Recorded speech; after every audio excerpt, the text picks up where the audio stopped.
strong kid, so try to help others. Save the people you can, even if it's only those closest to you. It's okay if you lose your way, and don't worry about whether they'll thank you or not. Just save as many as you can, even if you can only save one.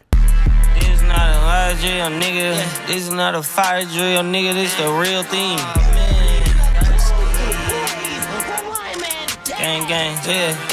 Fuck that bitch at nighttime. Daytime she don't see me. Acting like an asshole. Pocket holding 50. With the second season around the corner, I decided that it was time to discuss one of the reasons why MAPPA animators stopped seeing their families. Jujutsu Kaisen.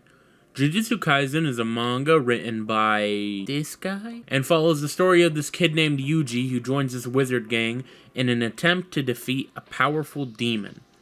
For the most part, the story follows a pretty familiar shonen beat.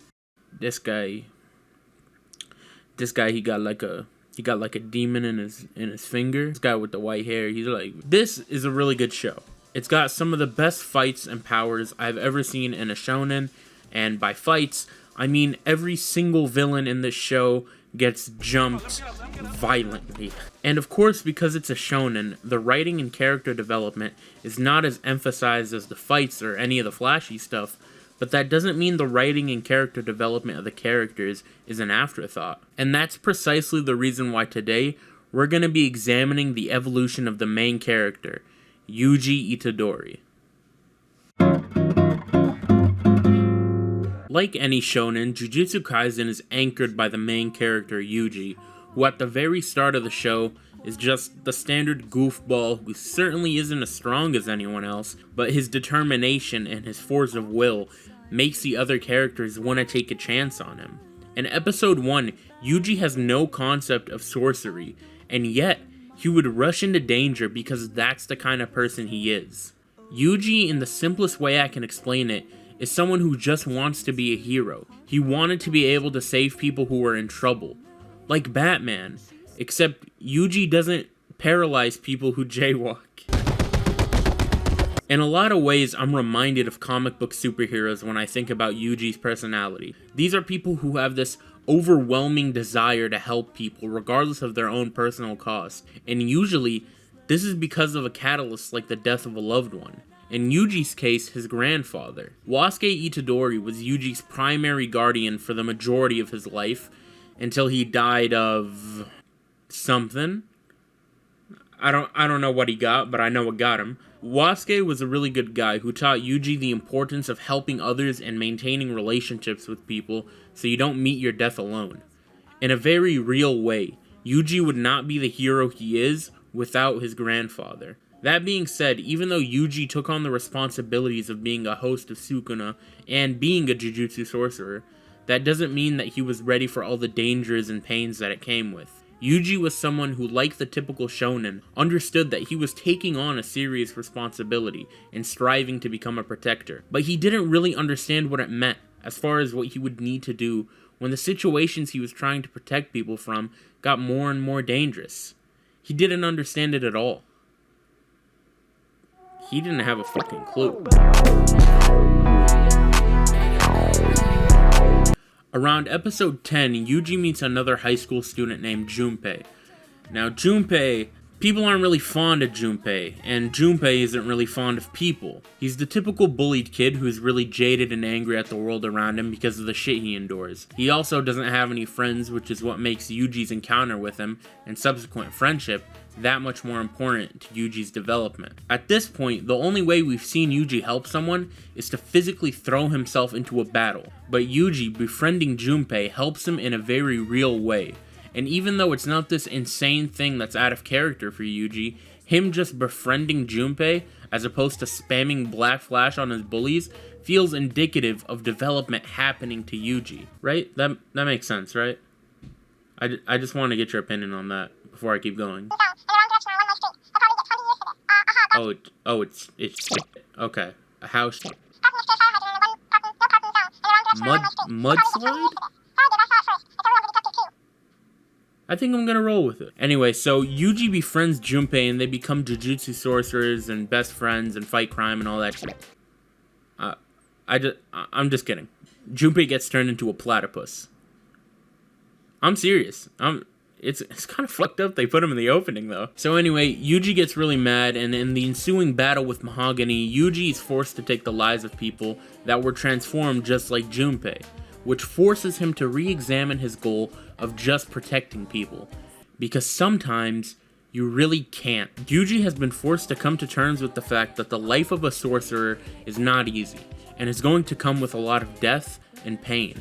And yet, as opposed to denying that part of his reality, he chooses to find some other way to continue his mission, in a way that also keeps in mind that some people are gonna get cooked. And honestly, I think that realization and acceptance in his desire to move forward is really cool. Yeah, what is the plan? Fuck is you saying? Lil' mama off Danity Kane, been geeked up how many days? I've been watching a lot of Dragon Ball Z Kai recently, and I'm really astounded at how good the power crawl is in that show up until like post androids. In that show, everybody got power boosts in relation to the danger that they were facing. And when they got stronger, it felt earned and it felt right.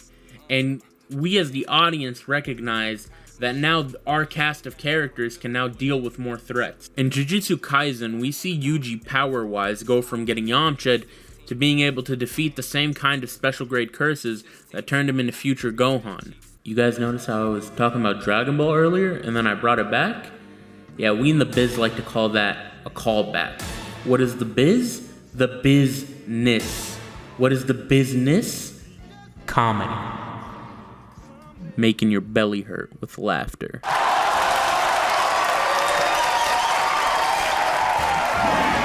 What I'm trying to say here is that from a narrative perspective, I really like that Yuji got stronger in relation to his mission becoming more difficult. It's easy to say, I'm gonna be a hero when all you're fighting against is fodder.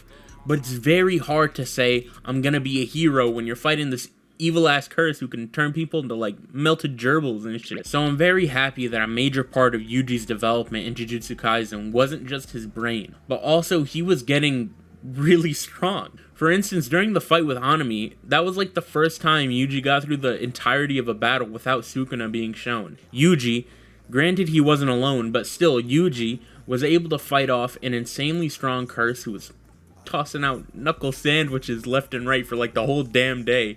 And it was one of the first times we see Yuji exit a fight with a major enemy, not just on top, but stronger than when he entered the fight. That's one of the reasons I enjoy Yuji's character so much, because his development power-wise is really in sync with his development character-wise. It makes the show more enjoyable to watch because it has a good sync of storytelling and action sequences. And a show like Dragon Ball Super, for instance, the characters get these insane far-off power boosts without working for them. And on top of that, they don't get any development character-wise. If anything, I think the characters got worse. So I guess they did develop, just backwards? But still, Jujutsu Kaisen and Yuji's character are so enjoyable to watch because they don't have that issue.